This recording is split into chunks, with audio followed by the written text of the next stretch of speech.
Ada satu kisah sahabat Nabi Muhammad SAW yang begitu menyentuh hati karena memilih berjihad bersama Rasulullah SAW daripada kenikmatan dunia.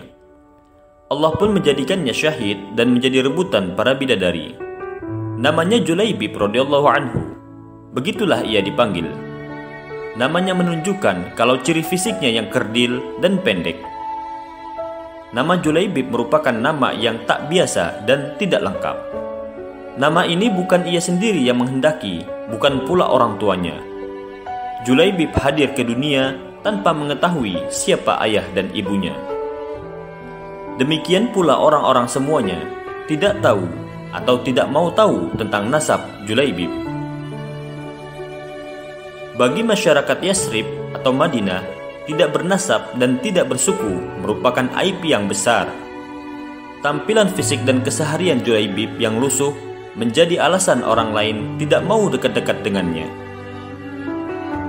Wajahnya terkesan buruk, pendek, bungkuk, hitam, lagi fakir.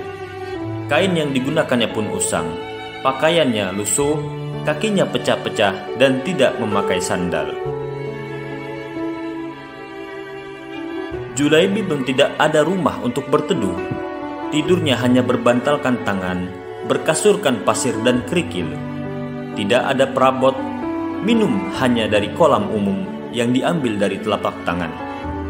Abu Barzah, pemimpin Bani Aslam, sampai-sampai berkata tentang Julaibib, "Jangan pernah biarkan Julaibib masuk di antara kalian. Demi Allah, jika dia berani begitu, aku akan melakukan hal yang mengerikan padanya." Demikianlah keadaan Julaibib kala itu.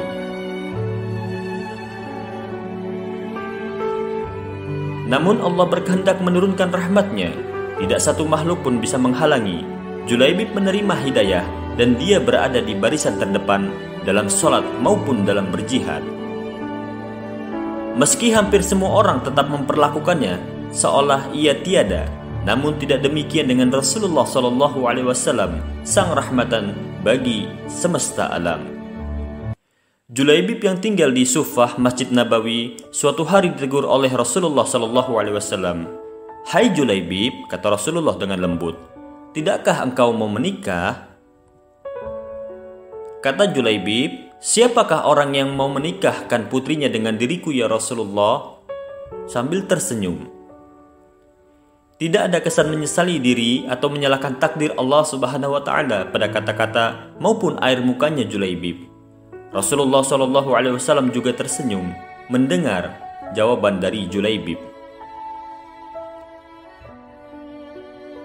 Namun hari berikutnya, ketika bertemu dengan Julaibib, Rasulullah kembali menanyakan hal yang sama. "Julaibib, tidakkah engkau menikah?" kata Rasulullah sambil tersenyum dan dengan nada yang lembut.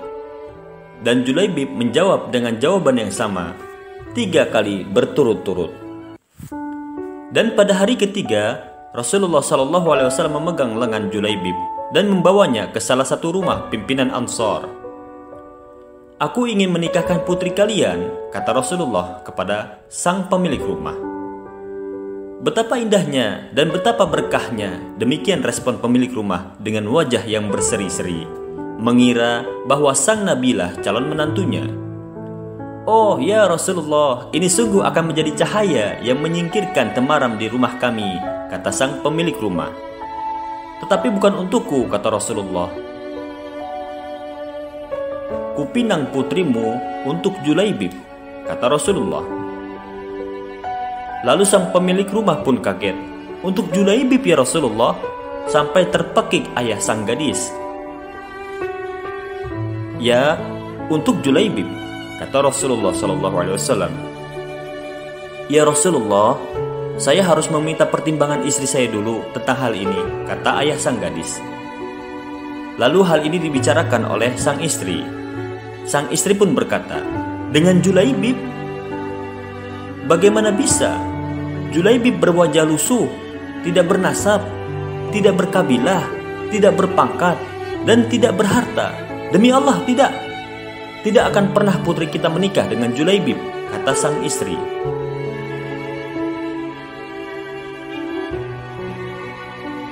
Perdebatan itu tidak berlangsung lama.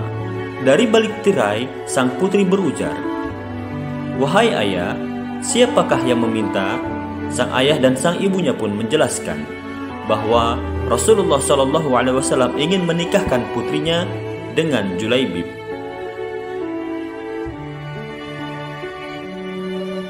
Lalu putrinya pun menjawab, "Apakah kalian hendak menolak permintaan Rasulullah? Demi Allah, kirim aku padanya. Dan demi Allah, karena Rasulullah yang meminta, maka tiada akan membawa kehancuran dan kerugian bagiku," kata sang gadis. Sang gadis solehah itu lalu membaca ayat yang artinya, "Dan tidaklah patut bagi lelaki beriman dan perempuan beriman, apabila Allah dan Rasulnya telah menetapkan suatu ketetapan, akan ada bagi mereka pilihan lain tentang urusan mereka. Dan barang siapa mendurhakai Allah dan Rasulnya, maka sungguhlah dia telah sesat, sesat yang nyata." Quran Surat Al-Ahzab ayat 36.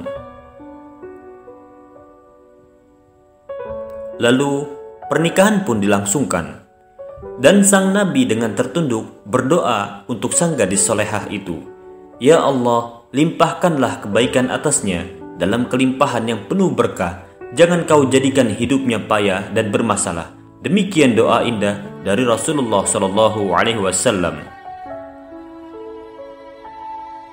Di malam harinya, sebelum Julaibib menikmati malam pertama dengan istri yang cantik jelita itu, seruhan jihad menggema. "Wahai para penunggang kuda, siapkan kuda kalian. Malam ini ada perang fisabilillah. Wahai para pemanah, siapkan panah kalian. Malam ini ada perang fisabilillah."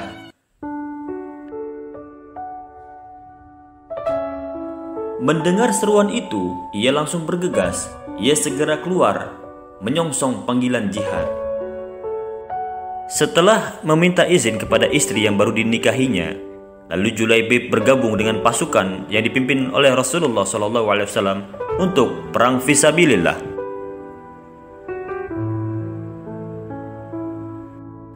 Esok harinya, dikala perang berkecamuk, lalu Julaibib maju ke medan perang. Dengan hebatnya beliau bertempur, banyak dari kaum kafirin tewas di tangannya. Dan pada akhirnya beliau mendapatkan syahid, gugur demi membela agama Allah dan Rasulullah SAW. Peperangan pun telah usai. Kemenangan direbut oleh Rasulullah SAW dan pasukannya. Suatu peristiwa yang tidak saja menggembirakan Rasulullah, tapi juga para sahabatnya. Rasulullah memeriksa satu persatu yang telah gugur di jalan Allah sebagai syuhada. Tampak dari kejauhan sosok pemuda yang bersimbah darah dengan luka bekas sayatan pedang. Rasulullah menghampiri jasad pemuda itu sambil meletakkan kepalanya di pangkuan manusia agung ini. Rasulullah SAW memeluknya sambil menangis. "Bukankah engkau ya Julaibib yang menikah tadi malam, tapi engkau memilih keredaan Allah, yaitu berjihad bersamaku?" Tak lama kemudian Rasulullah SAW tersenyum sembari memalingkan muka ke sebelah kiri karena malu. Apa sebabnya? Ternyata sesosok bidadari cantik dari surga menjemput ruh mulia Julaibib ini. Dan tak sengaja gaunnya tersingkap hingga betisnya yang indah terlihat. Ini yang membuat Rasulullah SAW merasa malu. Rasulullah berkata, "Hari ini Julaibib berbulan madu dengan bidadari yang lebih cantik daripada istrinya." Lalu Rasulullah membacakan Al-Quran yang artinya, "Janganlah kamu mengira bahwa orang-orang yang gugur di jalan Allah itu mati. Sejatinya mereka itu hidup di sisi Tuhannya dengan mendapatkan rezeki. Mereka dalam keadaan bahagia disebabkan karunia Allah yang diberikannya kepada mereka. Dan mereka bergirang hati terhadap orang-orang yang masih tinggal di belakang yang belum menyusul mereka, dan tidak pula mereka bersedih hati." Quran Surat Al-Imran ayat 169-170. Seketika itulah para sahabat meneteskan air mata.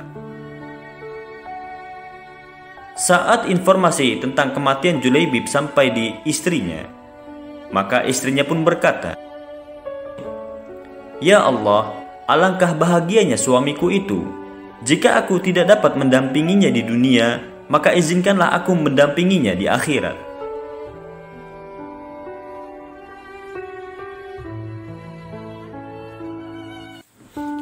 Demikian kisah Julaibib yang akhir hayatnya berakhir syahid ketika membantu Rasulullah SAW dan para sahabat. Pilihan berjihad dan merindukan syahid mendapatkan ganjaran indah dari Allah Subhanahu wa Ta'ala. Rupa memang tidak seelok para bangsawan, harta tak sebanyak yang dimiliki para raja, namun bidadari surga berebut menginginkan sosok Julaibib.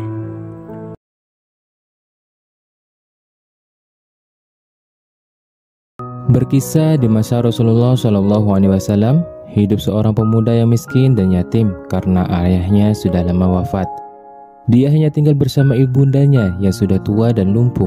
Pemuda tersebut juga memiliki penyakit sopak yang mengakibatkan kulitnya terlihat belang-belang di sekujur tubuhnya. Banyak tetangga sekitar yang acuh dan tidak peduli dengan keberadaan mereka dikarenakan kondisi pemuda tersebut. Namun di balik semua itu, ia adalah pemuda yang soleh dan sangat menyayangi ibundanya tercinta. Ialah Uwais Al-Qarni, pemuda yang diriwayatkan Rasulullah sebagai seorang yang tidak terkenal di bumi, namun namanya sangat terkenal di kalangan penduduk langit. Berikut kisah lengkapnya. Dahulu, Uwais Al-Qarni hidup di negeri Zaman. Beliau hidup dalam kemiskinan dan kesederhanaan dengan ibundanya. Meski begitu, Uwais selalu ikhlas merawat dan berusaha menuruti semua keinginan yang diminta ibunda tersebut. Uwais tidak pernah sekalipun membantah dan menolak permintaan sang ibu. Namun, ada satu permintaan yang sulit ia kabulkan.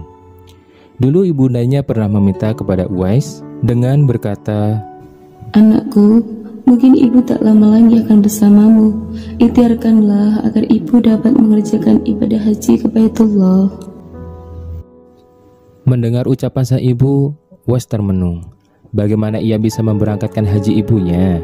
Perjalanan ke Mekah sangatlah jauh, melewati padang pasir yang panas dan tandus. Orang-orang biasanya menggunakan unta dan membawa banyak perbekalan. Lantas, bagaimana hal itu dilakukan Uwais yang sangat miskin dan tidak memiliki kendaraan apapun? Ia pun melihat kembali ke wajah ibunya dengan penuh rasa sayang dan hormat. Kemudian, timbul keyakinan yang kuat dalam hati Uwais bahwa ia mampu mewujudkan pinta sang ibu tersebut. Uwais pun menjawab permintaan ibunya dengan berkata, "Baik ibu, akan aku ikhtiarkan supaya ibu bisa melakukan ibadah haji." Uwais terus berpikir mencari jalan keluar, dan pada akhirnya Uwais mendapatkan jalan keluar itu. Dibelilah seekor anak lembu yang ukurannya kecil. Uwais membuatkan kandang di puncak bukit. Setiap pagi dan sore, ia bolak-balik menggendong anak lembu itu naik turun bukit. Banyak orang yang beranggapan perbuatan Uwais sudah tidak wajar. "Hei, lihat, Uwais gila, Uwais sudah gila," kata orang-orang yang selalu melihat tingkah laku Uwais menggendong anak lembu naik turun bukit. Ya, banyak orang yang menganggap aneh apa yang dilakukan Uwais tersebut. Tak pernah ada hari yang terlewatkan, ia selalu menggendong lembu naik turun bukit tiap pagi dan sore. Makin hari anak lembu itu makin besar, dan makin besar pula tenaga yang diperlukan Uwais untuk menggendongnya. Tetapi karena sudah terbiasa, anak lembu yang membesar itu tak terasa berat lagi. Setelah bulan-bulan berlalu, sampailah pada musim haji. Lembu Uwais kini sudah besar, beratnya mencapai 100 kg. Begitu juga otot-otot Uwais yang terlihat semakin besar dan bertenaga. Ia menjadi kuat untuk mengangkat barang-barang yang sangat berat. Ternyata selama ini Uwais menggendong lembu naik turun bukit adalah latihan yang dipersiapkan untuk menggendong ibunya. Itulah bentuk ikhtiar yang Uwais lakukan. Sekarang barulah orang mengerti apa maksud Uwais yang selalu menggendong anak lembu itu naik turun bukit. Setelah waktu berhaji tiba, Uwais berangkat menggendong ibunya berjalan kaki dari Zaman ke Mekah. Subhanallah, alangkah besar rasa cinta dan bakti Uwais pada ibunya itu. Ia rela menempuh perjalanan yang jauh dan sulit demi memenuhi keinginan sang ibu. Panas terik matahari yang sangat menyengat tidak ia pedulikan. Uwais berjalan tegap menggendong ibunya berhari-hari menuju Mekah. Sesampainya di Baitullah, Uwais dan ibunya melakukan rangkaian ibadah haji. Betapa bahagianya sang ibu itu karena bisa melakukan ibadah haji saat itu. Ibunya terharu dan bercucuran air mata, merasakan kehangatan di hatinya yang telah melihat pengorbanan dan keikhlasan putranya tersebut. Di depan Ka'bah, ibu dan anak itu berdoa, "Ya Allah, ampunilah semua dosa-dosa ibu."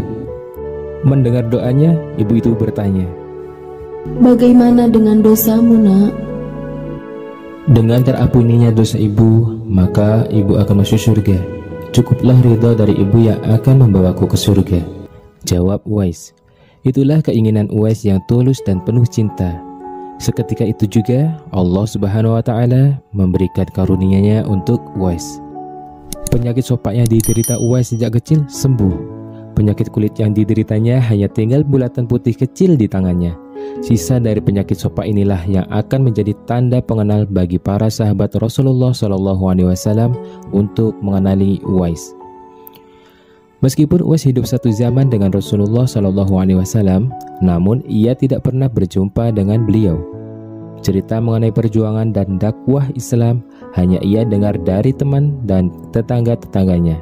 Kendati demikian, kecintaan Uwais terhadap Rasulullah begitu besar.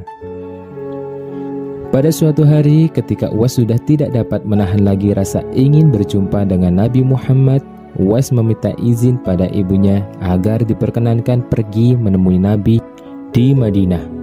Walaupun ketika itu ibunya sedang sakit, ibunya merestui kepergian Uwais ke Madinah dan berkata, "Ketika urusanmu di Madinah telah selesai, engkau harus lekas pulang ya, nak." Atas izin dari sang ibu, Uwais pun pergi ke Madinah menemui kerinduannya kepada Rasulullah SAW. Selepas perjalanan yang sangat jauh dan panjang, Uwais Al-Qarni tiba di kota Madinah. Segera ia mencari rumah Nabi. Setelah ia menemukan rumah Nabi, diketuknya pintu rumah itu sambil mengucapkan salam. Kemudian keluarlah Siti Aisyah radhiyallahu anha, istri Rasulullah, seraya membalas salamnya. Segera saja Uwais Al-Qarni menanyakan keberadaan Nabi yang ingin dijumpainya. Namun ternyata Nabi tidak berada di rumah saat itu. Beliau sedang berada di medan pertempuran. Betapa kecewanya hati Uwais. Dari jauh ia datang untuk menjumpai Nabi secara langsung, tetapi Nabi tidak dijumpainya. Dalam hati Uwais bergejolak. Perasaan ingin menunggu kedatangan Nabi dari medan perang sangatlah kuat. Tapi kapankah Nabi pulang? Sedangkan masih terngiang di telinga pesan ibunya yang sudah tua dan sakit-sakitan itu, agar ia cepat pulang ke zaman. Akhirnya, karena ketaatan kepada ibunya, pesan ibunya mengalahkan suara hati dan kemauannya untuk menunggu dan berjumpa dengan Nabi. Karena hal itu tidak mungkin ia lakukan, Uwais Al-Qarni dengan terpaksa pamit kepada Siti Aisyah radhiyallahu anha untuk segera pulang kembali ke zaman. Dia hanya menitipkan salamnya untuk Nabi. Setelah itu, Uwais pun segera berangkat pulang, mengayunkan langkahnya dengan perasaan amat sedih dan terharu. Ketika Nabi pulang dari peperangan menuju Madinah, sesampainya di rumah, Nabi menanyakan kepada Siti Aisyah radhiyallahu anha tentang orang yang mencarinya. Nabi menjelaskan bahwa Uwais adalah anak yang sangat taat kepada ibunya. Ia adalah penghuni langit. Mendengar perkataan Nabi, Siti Aisyah radhiyallahu anha dan para sahabat tertegun. Menurut keterangan Siti Aisyah, memang benar ada yang mencari Nabi dan segera pulang ke zaman. Karena ibunya sudah tua dan sakit-sakitan sehingga ia tidak dapat meninggalkan ibunya terlalu lama. Nabi Muhammad melanjutkan keterangannya tentang Uwais Al-Qarni penghuni langit itu kepada sahabatnya. Kalau kalian ingin berjumpa dengan dia, perhatikanlah, ia mempunyai tanda putih di tangannya. Sesudah itu Nabi memandang kepada Ali bin Abi Thalib dan Umar bin Khattab seraya berkata, "Suatu ketika apabila kalian bertemu dengan dia, mintalah doa dan istighfarnya. Dia adalah penghuni langit, bukan orang bumi." Waktu terus berganti dan Nabi kemudian wafat. Kekhalifahan Abu Bakar pun telah digantikan pula oleh Umar bin Khattab. Suatu ketika Khalifah Umar teringat akan sabda Nabi tentang Uwais Al-Qarni, penghuni langit. Beliau segera mengingatkan kembali sabda Nabi itu kepada sahabat Ali bin Abi Thalib. Sejak saat itu, setiap ada kafilah yang datang dari zaman Khalifah Umar dan Ali bin Abi Thalib selalu menanyakan tentang Uwais Al-Qarni. Rombongan kafilah dari zaman menuju Syam silih berganti, membawa barang dagangan mereka. Suatu ketika, Uwais Al-Qarni turut bersama mereka. Rombongan kafilah itu pun tiba di kota Madinah. Melihat ada rombongan kafilah yang baru datang dari zaman, segera Khalifah Umar dan Ali bin Abi Thalib mendatangi mereka dan menanyakan apakah Uwais Al-Qarni turut bersama mereka. Rombongan kafilah itu mengatakan bahwa Uwais ada bersama mereka. Dia sedang menjaga unta-unta mereka di perbatasan kota. Mendengar jawaban itu, Khalifah Umar dan Ali bin Abi Thalib segera pergi menjumpai Uwais Al-Qarni. Sesampainya di kemah tempat Uwais berada, Khalifah Umar dan Ali bin Abi Thalib memberi salam. Uwais menjawab salam Khalifah Umar dan Ali bin Abi Thalib sambil mendekati kedua sahabat Nabi tersebut dan mengulurkan tangan untuk bersalaman. Sewaktu berjabat tangan, Khalifah dengan segera membalikan telapak tangan Uwais, seperti yang pernah dikatakan Nabi. Memang benar, tampaklah tanda putih di tangan Uwais Al-Qarni. Memang wajah Uwais nampak bercahaya. Benarlah seperti sabda Nabi bahwa ia adalah penghuni langit. Khalifah Umar dan Ali bin Abi Thalib menanyakan namanya, dan dia menjawab, Abdullah. Mendengar jawaban Uwais, mereka tertawa dan mengatakan, kami juga Abdullah, yakni hamba Allah. Tapi siapakah namamu yang sebenarnya? Uwais kemudian berkata, nama saya Uwais Al-Qarni. Akhirnya Umar dan Ali memohon agar Uwais membacakan doa dan istighfar untuk mereka. Uwais enggan dan dia berkata kepada Khalifah, sayalah yang harus meminta doa pada kalian. Mendengar perkataan Uwais, Khalifah berkata, kami datang ke sini untuk memohon doa dan istighfar dari Anda, seperti dikatakan Rasulullah sebelum wafatnya. Karena desakan kedua sahabat ini, Uwais Al-Qarni akhirnya mengangkat tangan, berdoa dan membacakan istighfar. Setelah itu, Khalifah Umar berjanji untuk menyumbangkan uang negara dari Baitul Mal kepada Uwais untuk jaminan hidupnya. Segera saja, Uwais menampik dengan berkata, hamba mohon supaya hari ini saja hamba diketahui orang. Untuk hari-hari selanjutnya, biarlah hamba yang fakir ini tidak diketahui orang lagi. Beberapa tahun kemudian, Uwais Al-Qarni berpulang ke rahmatullah. Banyak hal aneh yang terjadi saat itu. Saat ia akan dimandikan, tiba-tiba sudah banyak orang yang ingin berebutan memandikannya. Dan ketika dibawa ke tempat pembaringan untuk dikhafani, di sana pun sudah ada orang-orang yang sudah menunggu untuk menghafaninya. Demikian pula ketika orang pergi hendak menggali kuburnya. Di sana ternyata sudah ada orang-orang yang menggali kuburnya hingga selesai. Ketika usungan dibawa ke kuburannya, luar biasa, banyak orang yang berebutan untuk mengusungnya. Meninggalnya Uwais Al-Qarni telah menggemparkan masyarakat kota zaman. Banyak terjadi hal-hal yang amat mengherankan. Sedemikian banyaknya orang yang tak kenal berdatangan untuk mengurus jenazah dan pemakamannya. Padahal Uwais Al-Qarni adalah seorang yang fakir, yang tidak dihiraukan orang. Namun, sejak ia dimandikan sampai ketika jenazah hendak diturunkan ke dalam kubur, di situ selalu ada orang-orang yang telah siap melaksanakannya terlebih dahulu. Penduduk kota zaman tercengang, mereka saling bertanya-tanya, siapakah sebenarnya engkau, wahai Uwais Al-Qarni? Bukankah Uwais yang kita kenal hanyalah seorang yang fakir, yang tak memiliki apa-apa, yang kerjanya hanya mengembala domba dan unta? Tapi ketika hari wafatmu, engkau menggemparkan penduduk zaman. Dengan hadirnya manusia-manusia asing yang tidak pernah kami kenal. Mereka datang dalam jumlah sedemikian banyaknya. Sepertinya mereka adalah para malaikat yang diturunkan ke bumi hanya untuk mengurus jenazah dan pemakamanmu. Berita meninggalnya Uwais Al-Qarni dan keanehan-keanehan yang terjadi ketika wafatnya telah tersebar kemana-mana. Baru saat itulah penduduk Yaman mengetahui siapa sebenarnya Uwais Al-Qarni. Selama ini tidak ada orang yang mengetahui siapa sebenarnya Uwais disebabkan permintaan Uwais sendiri kepada Khalifah dan Umar agar merahasiakan tentang dirinya. Barulah di hari wafatnya mereka mendengar sebagaimana yang telah disabdakan oleh Nabi bahwa Uwais Al-Qarni adalah penghuni langit.